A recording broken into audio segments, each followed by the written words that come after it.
literacy instruction? Our days are packed with literacy instruction. We read stories as a whole group often. We work with, this picture here shows Miss McCain, who's one of our kindergarten teachers right now, doing a guided reading group. Even though our kindergartners don't start the year reading, we will still be working with them on letters, letter sounds, working with small words that they know. So we'll start the year doing these activities with the students, even though they aren't per se reading. They will also be involved in literacy centers during their language arts time. They'll be writing, working with words, we call it word work, reading some words that they know, finding things that they know around the classroom that they can read, and really making the environment a literacy-rich environment so that they think that they are readers, and thus they can rise to the occasion and become readers. You want? Okay. Did you want to say something about that? Well, I was just going to say also we work on phonemic awareness and a lot of phonics work, which is part of that word work with listening stations where they're practicing the rhyming and, just really working on, there are 4 components to emergent literacy that students need to be successful. And so, even though it seems like when they come in, they might only know 13 letters, well, they still probably have the understanding that, the text tells the story. So it's like teaching them that, print has meaning, and it's teaching them, to point to each word and that word says something, and it's teaching them how to find even one letter that they might know on that page and how to use that letter to maybe solve something else they don't know based on what the story's about and what would make sense. Jenny talked a little bit about our writer's workshop earlier, but the children will be writing every single day, which may seem daunting right now. I think about my own child who writing is not his favorite thing by far, and but by the end of kindergarten, chances are they're going to love writer's workshop. My first graders that I have now love it, and it's about creating an environment in which they can be successful and see themselves as writers. We just started this year Zoophonics.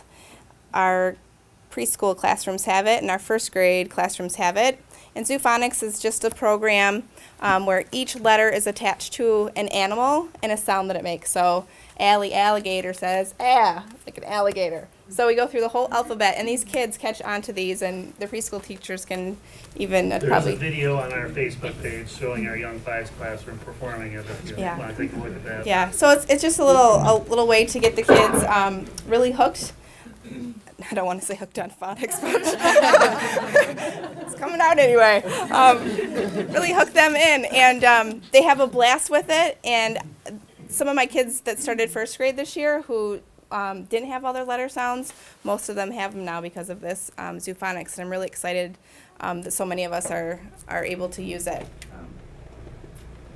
Handwriting Without Tears is our handwriting curriculum. It starts in preschool if your kids attend preschool here at Westwoods. And it's a book that just teaches kids how to form letters correctly, but in a very friendly manner and fun way. So that's just a little tidbit about that. How about you do math? Okay, in kindergarten we're going to have a lot of manipulatives in math. We're going to be teaching basic number sense, in which children are going to be making sense of numbers, one-to-one correspondence, being able to count a number of objects. Patterns, we're going to be looking at data and graphs. We'll do a lot of that in the calendar in the morning, in which they're learning about weather and they're learning about the days of the week. We'll also have geometry, looking at shapes, understanding shapes in their physical environment, and connecting math to their life and using math in their life, how they would make sense of it. Again, it's going to be based with a lot of manipulatives, in which children are using different objects to show different shapes, to play with numbers, and to understand patterns. So. Our specials. We are really fortunate now that we have all-day, everyday kindergarten to have art added to our kindergarten curriculum. We didn't have that prior to all day, every day. So they will spend 45 minutes a week with the art teacher. They will go to the art room and do amazing art projects. I cannot believe the artwork that's coming out of our kindergartners. It's just amazing. I almost said first graders because I'm thinking first graders too, but so that's once a week. We also attend library here with Mrs. Candy, our librarian, once a week, where children are able to check out books, and she also reads them a story. And then twice a week we attend music and PE. So we're, I know, I'm not going to say that, about a different county who doesn't have these things, and we're really lucky that we still have all of these things here in Traverse City Schools. And what might be added to that would be foreign language too, but that's, again, we don't know exactly what specifically that'll look like. Lunch. A story I like to tell is I used to be the principal at Interlochen before joining the team here at Westwoods. And I had a teacher there whose son attended here at Westwoods. And she was always leaving to come over here for lunch. And I was kind of teasing her one time about going over and seeing her son so much. And she says, I don't go over there to see him. I go over there for the lunches. You know, because Miss Edie puts out a great spread. So that is something that you know, Interlochen had good lunches too, but Edie does really really honors us with what she does in the cafeteria. I mean, she is just the attention to detail and the great choices the kids have. And so I know that a lot of parents you want that experience of making your lunch for your child. That's great. If you don't have time, rest assured they take good care of the kids in the cafeteria here. So. We have noon duty staff that is here. A number of our noon duty staff do other things throughout the day, so it's not just the only time that they see them is during the noon hour. One of our folks who was just doing noon hour stuff, but she I happened to notice the College for Kids activities that NMC puts on. I happened to notice that she taught guitar lessons, and so I asked her, and she ended up teaching some guitar lessons after school to some of our kids. So our noon duty aides are really involved in the school in a lot of other ways other than just during that noon duty time, so they really get to know the kids.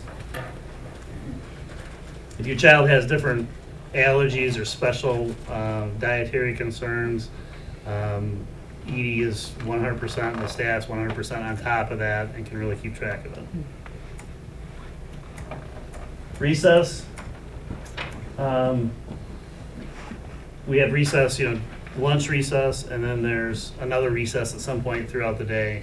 This year they're all in the afternoon, but there have been times where there's been a morning recess that's been before lunch. It's just kind of how the schedule kind of figures out, but they do have 2 recesses throughout the day.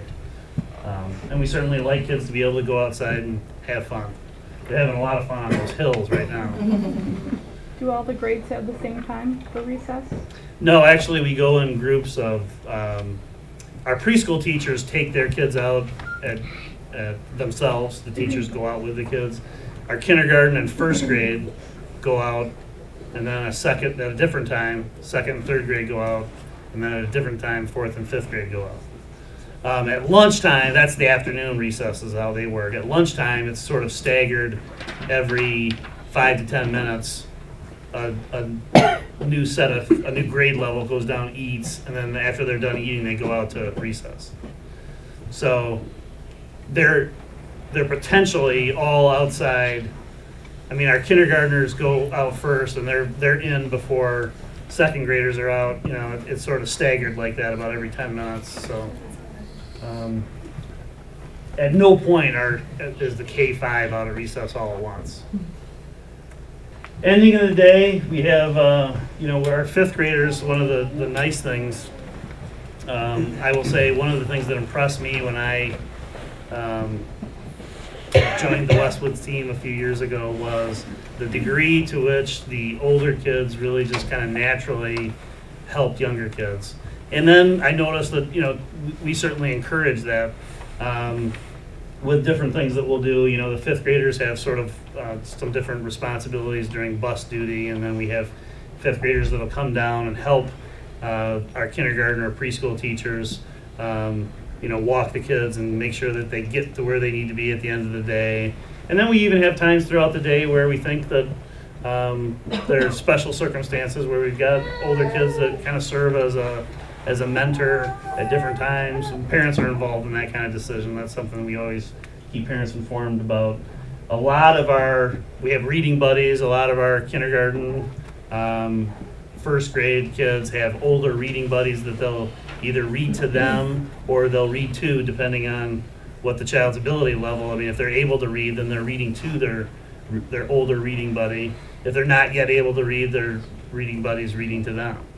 So, I'm sure the end of the day, as a mom, I know, you're very concerned about, is my kid going to get on the right bus? Or is my kid going to get in the right spot? And so we're all used to working, it's like, this is your group. You are the line leader, 5th grader. This is your little, your little ducklings. And then we have an end of the line. So they're all going to the bus together. Nobody's getting lost or separated. And it works out really well. And they get on the bus a little bit early, just a little bit, for the first probably, couple months, just so that they're in the right spot and everybody feels safe and comfy. So just so you know that we really, really work hard to make sure that those kids are where they need to be at the end of the day. And we always have notes, if you're, and I'm just going to throw this out there because even now I still remind my parents, if your end of the day changes, make sure you call the office and let the office know. And we look at our notes, but sometimes notes get lost. Most of the time we get them, but just so you know, if something changes, let the office know. when she said notes, that means you as a parent, if you're going to change the note that you write or the contact that you need to make is really to the office, and then the office communicates with the teacher. So a lot of times parents will send a note in with their child, and that note may or may not get to the teacher, or... Especially in kindergarten. They don't know what's in their backpack. Right. You can ask them, nope, there's nothing in my backpack. And you go and look, oh, look, there's something in your backpack. Yeah. So kindergarten especially, by 1st grade, they're starting to get the hang of giving you a note. But kindergarten is another story until they get used to those procedures of, yes, there is something in my backpack for you. And we have a regular routine where Bonnie at the end of the day is going and communicating all the different changed plans, changed end of the day routine throughout the entire school and getting everybody set to go. So there's not many supplies you need for kindergarten, but there are a few that we'd like you to have. Gym shoes, because they do participate in gym on our nice wood floor. I highly recommend Velcro. Highly. Because most of them don't know how to tie shoes in kindergarten. And secondly, even if they do, it takes them forever. And so you're out there trying to tie, 20 pairs of shoes, and it's just a nightmare. So Velcro, that's all I have to say about that. And that's one of the things that obviously you could say, well, teach them how to tie the shoes. And I think that's one thing that really comes a lot easier with age and developmental, and so that's why we suggest the Velcro at this point, because learning to tie the shoes can certainly come later when there's not this, everyone feels this pressure to go down to get into the gym, and they really want to go there, and they really don't want to have to learn how to tie the shoe under that kind of pressure. They will also need a nice sized backpack, but the kind with wheels really don't fit in the lockers, and they just have to sit out on the floor. So big enough because guarantee they're going to be bringing this library book home because it's nice and big, and that's what they care about in kindergarten. So a nice big backpack, but not so big that it has to have wheels. Also a rest towel, because like I mentioned before, they will be doing rest time throughout the day. Beach towel, they don't need to bring a pillow and a sleeping bag. Just a nice little beach towel or something that they can easily wrap up and store in their locker when they're done. Also snacks. We talked about, and a lot of us do this now, but 2 snacks a day, healthy snacks. It's really important. These kids, they really have to sustain a long day. And if you're sending in chips and cookies and marshmallows, and I'm saying those because those have come to my classroom, that it's not going to help them sustain the brain power that they need for the day. So 2 healthy snacks. We'll have one in the morning, and then quick little one. And remember, a snack is a snack, not a meal. And finally, our shirt. The other thing I like to say is that just because it has fruit in the title doesn't mean